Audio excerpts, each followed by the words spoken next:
Ciphers can be an indispensable tool for mystery, detective, and crime writing. And all the ciphers we've talked about so far on this channel have been monoalphabetic ciphers. That is, ciphers where one letter maps exactly to one other letter or symbol. Say the simple substitution cipher we talked about.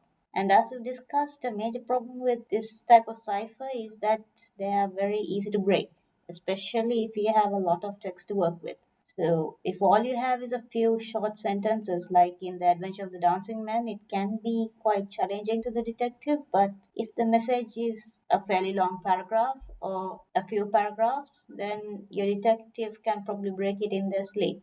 This is why you may need a polyalphabetic cipher. So, what is meant by a polyalphabetic cipher is that one letter maps to more than one other letter. And the purpose of this, what this does is it hides the distribution of letters in the text, which makes statistical analysis difficult. Not impossible, we will go into that in later videos possibly, but it hides common short words that give the cipher away, such as the, on, in, and so on. And it also hides the more common letters like E. This makes the cipher significantly harder to crack, especially if the one attempting to break it is relatively inexperienced. Of course, a lot of this can be broken by a computer brute forcing it given enough time, but then again, a lot of people aren't very clear on how to get a computer to brute force a cipher. So let's get to the subject of the video, that is the Playfair cipher.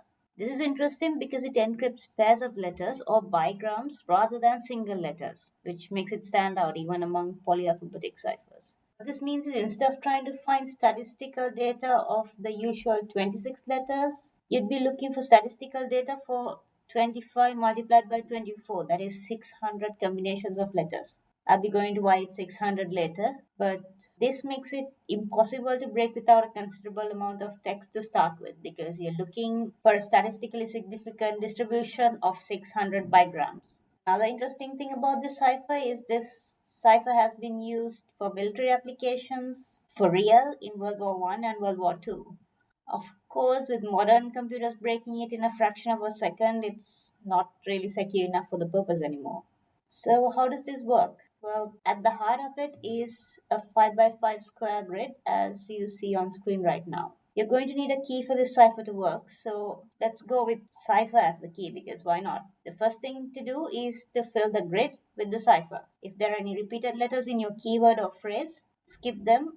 Say your key phrase is hello world, then you would have H, E, L, you ignore the second L, O, W, you ignore O, and so on. You get the idea.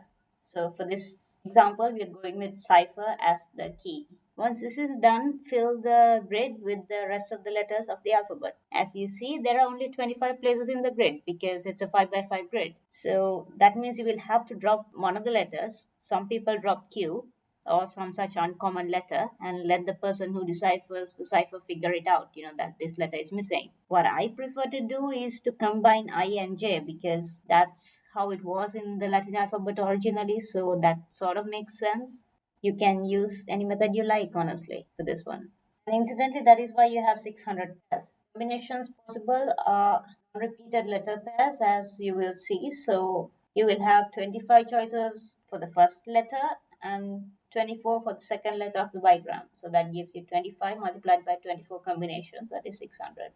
So now that we have the grid, let's look at how the cipher itself works. Let's take the following phrase, hello world. The first thing you would do is you would break whatever you're ciphering, your plain text, into pairs of letters and separate any double letters. You can use an uncommon letter like X for the purpose, and you can also use it to form a bigram for any letters that are left over without another letter to make it a bigram. So in this case you can see D, you just make it a bigram by adding X to the end. So you don't have to use X for this. You can use any letter that isn't common in repeated pairs like Q. That will work too.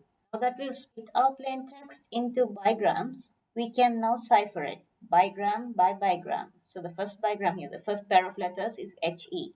So when you look at the grid, you can see both are on the first row. When we're dealing with a single row, replace each letter with the one to the right, wrapping to the left if necessary. That gives you EC because the letter to the right of H is E and the letter to the right of E wrapping around gives you C. The next pair, LX, is on a single column. This is similar to the last one, as in we replace each letter with the letter below it, wrapping up if we have to.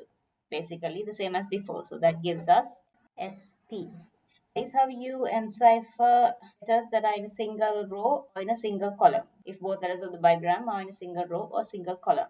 The next pair we have is LO. So here the letters are on different rows and different columns. In this case, we can form a sort of rectangle with the letters, and then we replace each letter with the one on the opposite side of the rectangle on the same row. That gives you GS.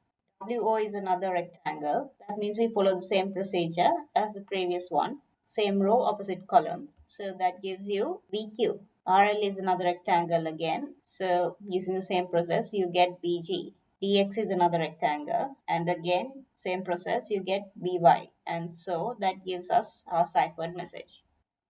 So that is a ciphered message. So let's look at how to decipher it. As in, you get the message, how do you read the message? So like with pretty much every other cipher we discussed, we just do the ciphering process in reverse. So the first pair is EC, same row. So we replace each letter with the one to the left. It gives us HE, which is what we ciphered to begin with. The second pair SP is on the same column. So we replace each letter by the one above it, wrapping down. That gives LX. The third GS is a rectangle. So it's the same column opposite row again. So basically you do exactly the same thing you did to encipher it. That gives LO. The fourth VQ is another rectangle. And again with the same process you get WO. BG is a rectangle, we get RL. And BY is a rectangle, that gives DX. The deciphered message is basically what we enciphered to begin with. So that gives you 6 bigrams. Remove the extraneous X's that we added to, break up double letters or to make a bigram, and rearrange the letters, and you will get your original message, hello world.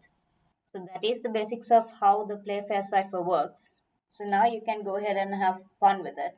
I might do a video on breaking it soon, though take my word for it, it's not as easy to break as the simple substitution cipher, and it's probably going to be pretty difficult if you don't have a computer with you. That's it on the Playfair cipher for now.